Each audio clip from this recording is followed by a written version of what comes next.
Pelaksanaan Pre-Summit U20 telah disepakati 5 poin penting dalam komunike Manokwari.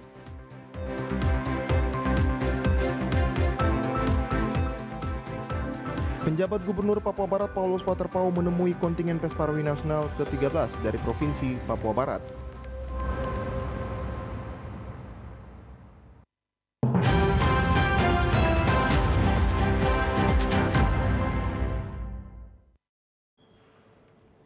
Salam jumpa pemirsa, senang sekali saya Susan Mampioper dapat kembali menjumpai Anda dalam program berita Papua Barat hari ini.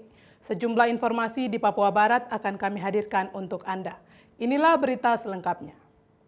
Pejabat Gubernur Papua Barat Paulus Waterpauw didampingi Sekda Nathaniel Mandacan yang juga merupakan Ketua Umum LPPD Papua Barat resmi menyerahkan Piala Presiden untuk diperebutkan kembali dalam ajang Pesparawi Nasional 13 yang berlangsung di kota Yogyakarta. Pesparawi Nasional 13 Mengenakan batik Papua berwarna merah dan mahkota bulu kasuari, Piala Presiden yang sebelumnya diraih oleh Papua Barat di Pesparawi Nasional 12 di Pontianak diserahkan kepada Wakil Menteri Agama Republik Indonesia. Selanjutnya diserahkan kepada tuan rumah penyelenggara untuk diperebutkan kembali dalam ajang Pesparawi Nasional 13. Menteri Agama Republik Indonesia dalam sambutannya yang dibacakan Wakil Menteri Agama Zainud Tauhid Saadi mengatakan, Pesparawi Nasional ke-13 tahun 2022 ini memiliki tujuan yang sangat mulia, yaitu untuk mengembangkan pemahaman, penghayatan, pengamalan ajaran agama bagi umat Kristiani melalui sebuah perlombaan untuk menyanyikan kidung pujian bagi Tuhan Yang Maha Kuasa. Disampaikan juga bahwa Pesparawi merupakan sarana untuk meningkatkan wawasan keagamaan bagi umat Kristiani melalui persembahan puji-pujian. Tak hanya itu, kehadiran peserta dari 34 provinsi di seluruh Indonesia juga merefleksikan suasana kesemarakan kehidupan umat beragama sehingga diharapkan dapat memberikan makna, pengalaman, dan pembinaan keagamaan secara terpadu. Pesparawi Nasional ke-13 tahun 2022 ini memiliki tujuan yang sangat mulia, yaitu untuk mengembangkan pemahaman, penghayatan, dan pengamalan ajaran agama bagi umat Kristiani melalui sebuah perlombaan untuk menyanyikan kidung pujian kepada Tuhan Yang Maha Kuasa. Sebagaimana umat Kristen meyakini bahwa bernyanyi untuk memuji dan memuliakan Tuhan adalah bagian dari ibadah. Disampaikan juga Pesparawi memiliki makna ganda baik dalam membangun hubungan intern umat Kristiani sendiri maupun dalam membangun hubungan antar umat beragama di Indonesia secara menyeluruh. Sementara itu, Gubernur Daerah Istimewa Yogyakarta Sri Sultan Hamengkubuwono ke-10 menilai Pesparawi selaras dengan ajaran moral khas Jogja yakni sawiji, greget, sengguh, dan ora mingkuh. Paduan suara selaras dengan ajaran moral khas Jogja, yaitu sawiji, greget, sengguh, ora mingkuh. Kearifan lokal ini lahir dari buah pikir si Sultan Hamengkubuwono pertama yang juga peletak dasar Kesultanan Yogyakarta. Sebelumnya saat bertemu kontingen Papua Barat minggu kemarin, penjabat Gubernur Paulus Waterpauw mengatakan Papua Barat adalah kontingen yang menyandang status sebagai juara bertahan. Untuk itu, diharapkan seluruh peserta wajib menanamkan mental juara yang membaja demi mengharumkan nama daerah dengan prestasi yang terbaik untuk diraih. Tetapi Bapak tahu dari laporan Bapak Sekda tentang kesiapan dan persiapan kalian. Bapak berharap kalian semua berhasil, sukses, datang karena membawa panji-panji Papua Barat, maka harus berhasil. Nanti besok Bapak akan hadir sendiri, lihat, dan mungkin kalau ada waktu harus menungguin juga kalian dalam penampilan tanggal 22 ya. Ya. Dari pantauan awak media, pembukaan Pesparawi Nasional ke-13 yang berlangsung Senin malam di Kompleks Candi Prambanan yang merupakan candi umat Hindu terbesar di Indonesia turut dihadiri Gubernur Daerah Istimewa Yogyakarta Sri Sultan Hamengkubuwono ke-10, Ketua Umum Pesparawi Nasional ke-13, PLT Dirjen Binmas Kristen, PLT Dirjen Binmas Katolik, serta Kepala Kantor Kementerian Agama seluruh Indonesia. Dari Yogyakarta, Tim Liputan TVRI Papua Barat melaporkan. Pemirsa, lulus 100% Sekolah Dasar YPPK Santa Cecilia Manokwari menggelar acara penamatan sekaligus perpisahan. Untuk itu, pihak sekolah berpesan harus meningkatkan prestasi belajar dan kurangi bermain HP ketika berada di SMP. 2022. Tahun ajaran 2021-2022, sebanyak 78 siswa-siswi dari Sekolah Dasar YPPK Santa Cecilia yang terdiri dari putra sebanyak 40 orang dan putri sebanyak 38 orang. Semuanya dinyatakan lulus. Dan tepat pada tanggal 21 Juni 2022 dilaksanakan acara penamatan dan juga perpisahan yang berlangsung di salah satu hotel di Manokwari. Acara penamatan dan perpisahan dihadiri Ketua PSW YPPK Wilayah Manokwari, perwakilan Dinas Pendidikan Kabupaten Manokwari, pengawas sekolah dasar, orang tua murid, guru, dan juga tamu undangan lainnya. Kepala Sekolah Dasar YPPK Santa Cecilia Manokwari Petronella L. dalam sambutannya mengatakan, siswa-siswi yang sudah lulus akan melanjutkan pendidikan ke tingkat SMP, sehingga diharapkan dapat terus meningkatkan prestasi belajar dan kurangi bermain HP. Dan juga kepada orang tua agar selalu memperhatikan pendidikan anaknya, karena keberhasilan seorang anak itu berkat dukungan dari orang tua, guru, dan juga pribadi anak tersebut. Anak sudah tamat dari SD, baju merah putih akan dilepas. Kamu akan pakai baju biru putih. Bukan berarti anak-anak itu sudah terlalu senang karena saya sudah lulus. Belum. Ini baru berapa persen. Anak-anak mengikuti pendidikan masih jauh, masih di tingkat lanjutan pertama, masih di menengah atas, dan juga masih di perguruan tinggi. Untuk itu Ibu sangat mengharapkan, tingkatkanlah prestasi belajarmu untuk masa-masa depan.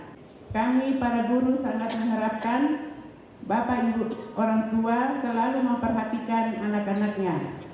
Pendidikan itu berhasil bukan hanya satu pihak. Pendidikan itu berhasil adalah kerja keras. Kerja keras antara pihak sekolah. Pihak sekolah itu guru-guru, anak-anak, dan orang tua. Yosep Tian Karmadi, Ketua PSW YPPK KMS Wilayah Manokwari dalam sambutannya mengatakan, kelulusan siswa-siswi dari SD YPPK Santa Cecilia Manokwari berkat adanya kerjasama antara orang tua dan juga guru, sehingga anak-anak boleh mendapat pendidikan serta memiliki karakter yang baik.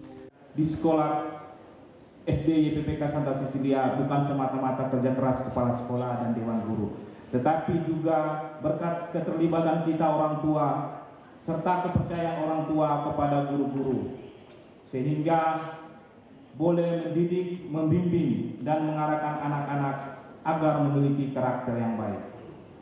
Ini juga sesuai dengan visi YPPK Keuskupan Manokwari Sorong yang mandiri, solider, bermartabat, dan berdaya pikat. Maka proses pendidikan di SD YPPK Santa Cecilia juga diarahkan untuk membentuk anak-anak yang unggul, cerdas, berani, jujur, dan beriman, dan memiliki kepedulian terhadap sesama. Acara penyerahan surat tanda tamat belajar diserahkan kepada 78 siswa-siswi yang didampingi langsung oleh orang tua dalam acara penamatan dan juga perpisahan. Dan di akhir acara 78 siswa yang lulus menampilkan lagu dan juga puisi yang berterima kasih kepada guru. Jimmy Tabiso, TVRI Papua Barat melaporkan. Kita beralih ke informasi lain, pemirsa. Karang Taruna sebagai lembaga sosial masyarakat di Papua Barat yang bergerak di bidang sosial kemasyarakatan, kini mulai mendapat respon positif dari pemerintah provinsi. Berikut informasi selengkapnya untuk Anda. Hal ini dibuktikan dengan kehadiran Kepala Bidang Pemberdayaan Sosial Dinas Sosial Provinsi Papua Barat Martin Luther Tironi ketika memberikan materi tentang Karang Taruna kepada seluruh pengurus Karang Taruna se-Papua Barat Senin sore 20 Juni 2022. Mengawali sosialisasi tersebut kepada pengurus Karang Taruna Kota dan Kabupaten serta Provinsi, Martin menyampaikan, sebagai seorang Karang Taruna harus memahami asas dan aturan Karang Taruna. sehingga dapat menjadi pedoman dalam menjalankan tugas dan fungsi. Dalam sosialisasi tersebut banyak persoalan yang disampaikan oleh pengurus Karang Taruna Kabupaten Kota yang selama ini dialami. Menyikapi berbagai masukan serta persoalan yang ditemui kepada wartawan, Martin menyampaikan jika pihak pemerintah siap untuk bersinergi dengan Karang Taruna melalui program yang diusulkan. Dimulainya dilantik atau ditetapkan Karang Taruna ini sebagai satu Karang Taruna yang memadai usulan bidang kepemudaan yang ada di Papua Barat, kita akan membangun kerjasama sinergitas yang baik menyangkut program-program Karang Taruna ke depan. Kemudian program-program Karang Taruna sendiri juga mereka akan usulkan. So, yang akan dibahas dalam rapat kerja mereka, sehingga program-program mereka seperti apa, itu juga kita akan persiapkan, kita akan anggarkan di dalam pemerintah Provinsi Papua Barat di tahun 2023 ataupun perubahan ini nanti.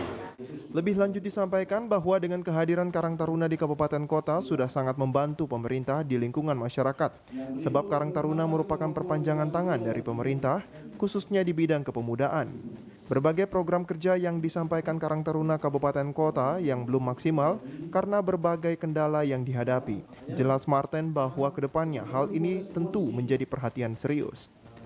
Tadi berbagai masalah yang sudah disampaikan oleh teman-teman Karang Taruna dari Kabupaten Kota itu lebih banyak terfokus kepada dana pembinaan bagi mereka. Sudah jelas barang tentu setelah mereka dilantik, pasti mereka punya program kerja akan dilakukan. Mereka ini membutuhkan dana pembinaan untuk bisa melakukan tugas tanggung jawab mereka di Kabupaten Kota. Salah satunya tadi kita sudah sepakat bahwa mau tidak mau, tetap kita sebagai pemerintah, dinas sosial yang bidangi dan Karang Taruna ini, kita harus mempersiapkan dana pembinaan tersebut. Contohnya, pasti kita akan diskusi dulu mengalokasikan satu kabupaten kota itu berapa. Makanya teman-teman Karang Taruna akan menyusun anggaran kebutuhan biayanya. Kita akan lihat, kemudian kita estimasi kira-kira kebutuhan yang mereka butuhkan dalam satu tahun anggaran itu berapa. Kita akan bicarakan dan kita akan tetapkan pada kalau bisa dianggarkan pada perubahan nanti di 2022 ini, kita akan tetapkan. Karang Taruna sebagai perpanjangan tangan pemerintah di lingkungan masyarakat dan juga diharapkan dapat menjadi bagian untuk menampung aspirasi masyarakat yang kemudian disampaikan kepada dinas terkait sehingga tugas dan fungsi Karang Taruna di daerah benar-benar efektif. Arina Irianan, TVRI Papua Barat melaporkan. Pemirsa, Polda Papua Barat menggelar kegiatan bakti sosial secara serentak menjelang Hari Raya Bayangkara ke-76 pada 1 Juli 2022 mendatang. Kapolda Papua Barat Irjen Pol Tornagogo Sihombing mengatakan pelaksanaan bakti sosial dan bantuan sosial serentak ini dilaksanakan di 34 jajaran Polda yang dilepas di halaman Mapolda Papua Barat Maripi Senin 20 Juni 2022. Pelaksanaan bakti sosial serentak ini merupakan kegiatan rutin yang diselenggarakan setiap tahun dalam rangka memperingati Hari Bayangkara. Berdasarkan tema pelaksanaan Hari Bayangkara ke-76 tahun ini, Polri yang presisi mendukung pemulihan ekonomi dan reformasi struktural untuk mewujudkan Indonesia tangguh, Indonesia tumbuh. Kapolda berharap dengan adanya kegiatan ini masyarakat dapat terbantukan, terutama mereka yang perekonomiannya terganggu akibat pandemi COVID-19. Senada dengan kegiatan tersebut, Kabid Humas Polda Papua Barat Kombes Pol Adam Erwindi mengatakan kegiatan baksos dan bansos serentak tersebut dilepas oleh Bapak Kapolda Papua Barat secara simbolis menyerahkan 3 buah helm dan 3 paket bansos kepada mahasiswa dan tokoh masyarakat. Kemudian untuk rombongan kendaraan baksos sendiri diawaki oleh personil Ditlantas Polda Papua Barat dan pejasa ojek. Tim Liputan TVRI Papua Barat melaporkan.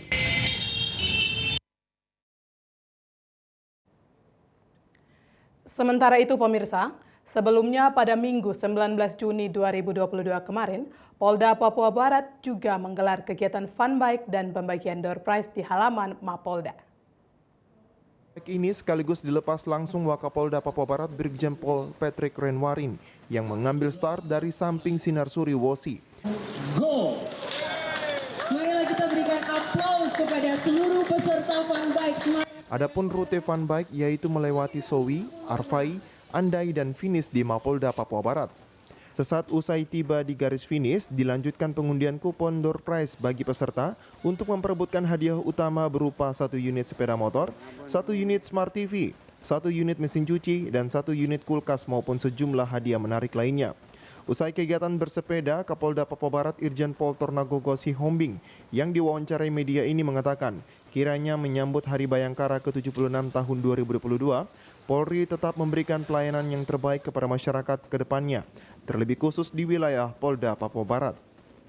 22 HUT Polri yang ke-76 ini kiranya semua tetap mensukseskan ini, dan kami berharap juga kami tetap akan melakukan pelayanan yang terbaik buat masyarakat ke depan ya, terkait dengan itu. Terima kasih atas perhatian. Kapolda juga menambahkan dalam menyambut HUT Bayangkara ke-76, Kepolisian Daerah Polda Papua Barat beserta jajaran Polres juga melaksanakan bakti sosial, bakti kesehatan, kemudian operasi katarak, operasi bibir sumbing, donor darah, sunatan massal, vaksinasi COVID-19, bahkan ada juga pembersihan laut di sekitar perairan Manokwari.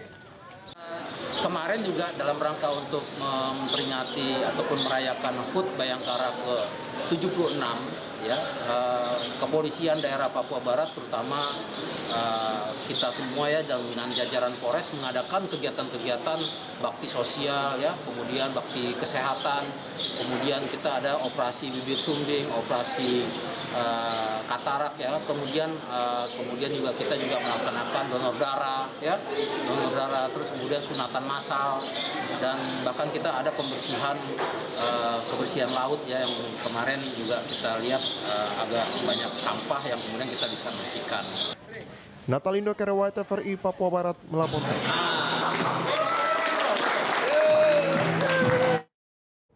Pemirsa, informasi selanjutnya akan hadir setelah jeda berikut ini. Tetaplah bersama kami.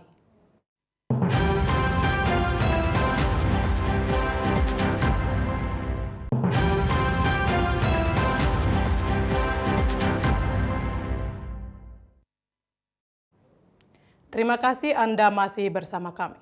Pemirsa, dalam rangka Hari Bayangkara ke-76 tahun 2022, Polres Manokwari melaksanakan pembersihan Tugu Jepang dengan melibatkan 60 personil dan para kasat di lingkup Polres Manokwari. Menyambut HUT Bayangkara ke-76 tanggal 1 Juli 2022 mendatang, puluhan personil Polres Manokwari melakukan pembersihan Tugu Jepang. Pada Selasa 21 Juni 2022, mulai dari Jalan Utama Gunung Meja hingga ke lokasi Tugu Jepang.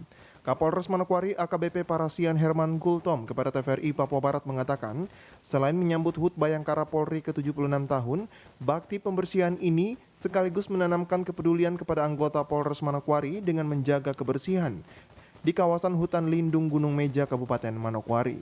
Hari ini Polres Manokwari melaksanakan kegiatan bakti sosial berupa kerja bakti di lokasi Tugu Jepang sebutannya di sini. Hal ini kami laksanakan dalam rangka HUT 1 Juli Bayangkara, di mana dalam rangka HUT 1 Juli ini seluruh satuan kepolisian melaksanakan kegiatan mulai dari pemberian bantuan sosial, kerja bakti atau bakti sosial, kemudian melaksanakan anjang sana, dan tentunya ini harapannya adalah dalam rangka agar seluruh anggota Polri bisa memiliki kepedulian dan bisa dalam HUT Bayangkara ini sama-sama memiliki kepedulian untuk mau memiliki jiwa sosial. Sementara itu, Kapolsek Bandara AKP Rahmat mengapresiasi kegiatan kerja bakti yang dipusatkan anggota Polres Manokwari di Tugu Jepang pada hari ini. Dan ini merupakan pertama kalinya dilaksanakan anggota yang berlangsung di hutan lindung. Memang untuk kegiatan dalam rangka HUT ke-76, kami dari Polres Manokwari, kami cari tempat di situs Tugu Jepang Amban. Memang benar-benar ini menjadi pertama kali memang di Polres Manokwari yang selama ini memang tidak pernah disentuh. Ya, kami membuka ya tempat ini kembali supaya masyarakat Manokwari bisa tahu bahwa di Kabupaten Manokwari itu bukan cuma di tempat-tempat kayak seperti di Mansinam, ya. Tapi situs-situs yang sudah pernah lama, yang sudah terlupakan sepertinya, ya. Sesuai dengan tema HUT Bayangkara ke-76, Polri yang presisi mendukung pemulihan ekonomi dan reformasi struktural untuk mewujudkan Indonesia tangguh, Indonesia tumbuh. Natalindo Kerwai TVRI Papua Barat melaporkan. Kita ke informasi lain, pemirsa. Turnamen sepak bola yang dikemas dengan nama Piala Kasat Liga Santri PSSI tahun 2022 secara resmi digelar. Liga Santri yang diikuti seluruh santri pondok pesantren yang ada di Indonesia dibuka secara langsung dan disiarkan secara live oleh Kepala Staf Angkatan Darat Kasat Jenderal TNI Dudung Abdurrahman di Jombang.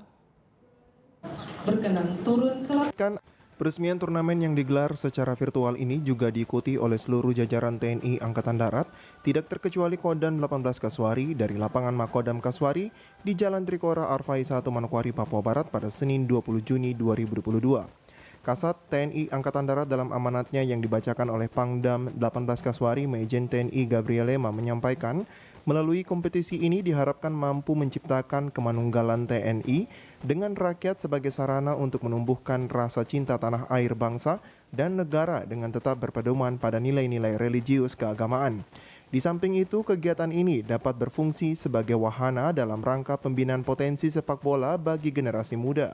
Menciptakan kemanunggalan TNI dengan rakyat sebagai sarana untuk menumbuhkan rasa cinta kepada tanah air, bangsa dan negara dengan tetap berpedoman pada nilai-nilai religius keagamaan. Di samping itu, kegiatan ini juga dapat berfungsi sebagai wahana dalam rangka pembinaan potensi sepak bola bagi generasi muda, sekaligus mencari talenta-talenta berbakat yang diharapkan dapat tampil pada level sepak bola yang lebih tinggi, baik tingkat nasional maupun internasional. Sementara itu, penjabat Gubernur Papua Barat dalam sambutannya yang dibacakan oleh staf ahli bidang ekonomi dan pembangunan Provinsi Papua Barat, Niko Tike, menyampaikan kompetisi ini dapat mempersatukan kita semua dalam kesatuan membangun olahraga di Indonesia. Di samping itu, kompetisi ini sebagai langkah preventif dalam mengurangi kegiatan yang bersifat negatif. Mempersatukan karena dalam olahraga kita meninggalkan status, profesi, dan kembali ke dalam fitrah kita sebagai manusia, yaitu mengandalkan kemampuan, terlebih olahraga tersebut dilakukan dalam kelompok sehingga dibutuhkan kesabaran, toleransi, dan kerjasama untuk memperoleh hasil yang lebih baik. Pembukaan Liga Santri diramaikan penampilan tari Yospan Gabungan Prajurit dan Persit Yonif 761 KA dengan Kowat, kemudian dilanjutkan atraksi senam Sparko. Sebelum pertandingan puncak, diawali pertandingan eksibisi antara kesebelasan Forkopimda dengan Perseman Legend. Natalindo Kerwai TVRI Papua Barat melaporkan. Pemirsa, Letkol Infantri Gatot Teguh Waluyo akhirnya diganti oleh Letkol Infantri Tri Handoko Wicaksono. Serah terima jabatan Dandim 1803 kali ini dilakukan di Makodim dan dilanjutkan dengan serah terima Persit cabang 14 Kodim 1803 Fakfak. Komandan Korem 182 Jasira Onim Kolonel Infantri Hartono memimpin serah terima jabatan Komandan Kodim 1803 Fakfak dari pejabat lama Letkol Infantri Gatot Teguh Waluyo kepada Letkol Infantri Tri Handoko Wicaksono yang berlangsung di lapangan Makodim 1803 Fakfak pada Sabtu 18 Juni 2022. Dalam kegiatan tersebut juga dilaksanakan serah terima jabatan dan penandatanganan berita acara serah terima jabatan Ketua Persit Cabang 14 Kodim 1803 Fakfak disaksikan langsung Ketua Persit KCK Kor Cabrem 182 PD 18 Kaswari Nyonya Rina Hartono. Dalam amanatnya, Danrem 182 Jasira Onim Kolonel Infantri Hartono menyampaikan serah terima jabatan di lingkungan TNI pada hakikatnya merupakan prosesi kaderisasi dan penyegaran, sekaligus merupakan tuntutan kebutuhan organisasi dalam rangka upaya optimalisasi pencapaian kerja guna mendukung tugas pokok satuan. Shalom, Om Swastiastu. Puji syukur marilah kita panjatkan kepada Tuhan Yang Maha Esa. Sehingga pada hari ini kita dapat hadir dalam rangka mengikuti upacara serah terima jabatan Komandan Kodim 1803 Fakfak dalam keadaan sehat walafiat. Peserta upacara yang saya hormati, kita ketahui bersama bahwa serah terima jabatan di lingkungan institusi TNI merupakan bagian dari reorganisasi personil.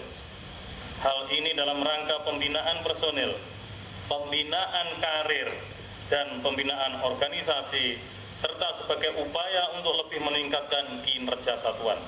Mantan Dandim 1803 Fakfak, Letkol Infantri Gatot Teguh Waluyo, dipindah tugaskan dan menempati tugas baru sebagai Waas Ops Kodam 18 Kaswari. Hadir dalam kegiatan serah terima tersebut Kasrem 182 Jasira Onim, para Kasih Korem, para Kabalak Aku wilayah Korem 182 Jasira Onim, dan para petugas Persit KCK Korcap Rem 182 PD 18 Kaswari. Serta para prajurit Korem 182 Jasira Onim dan juga Kodim 1803 Fakfak. Dari Kabupaten Fakfak, Frans Tamaela, TVRI Papua Barat melaporkan. Pemirsa, Festival Tanaman Hias yang berlangsung belum lama ini di Manokwari, yang diinisiasi oleh komunitas pecinta tanaman hias dan Dinas Lingkungan Hidup Kabupaten Manokwari, disepakati akan menjadi agenda tahunan di Manokwari.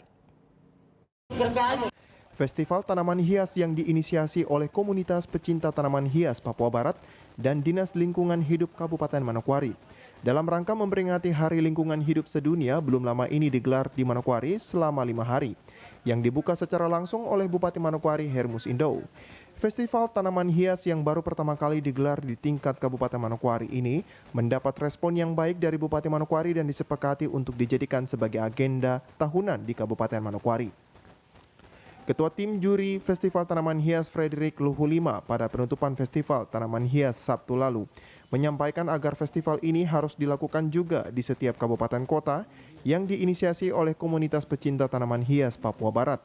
Hal ini perlu dilakukan agar tanaman hias endemik Papua Barat terus terlindungi. Lagi ke kabupaten-kabupaten lain, ini memang harus. Karena yang jelas bahwa kita akan mengangkat tanaman-tanaman endemik yang ada di Papua ini. Tadi kalau kita ikut lomba Pak Kepala Dinas, ini hanya adanya simbol itu juga apa tulis Papua ya Pak? Jadi ini perlu. Sementara itu, Ketua Panitia Festival Tanaman Hias Yohanes Adelebang menyampaikan Festival Tanaman Hias yang merupakan pertama kali berlangsung di Manokwari selama 5 hari di halaman kantor Kejaksaan Tinggi Papua Barat mendapat respon yang baik dari masyarakat Manokwari.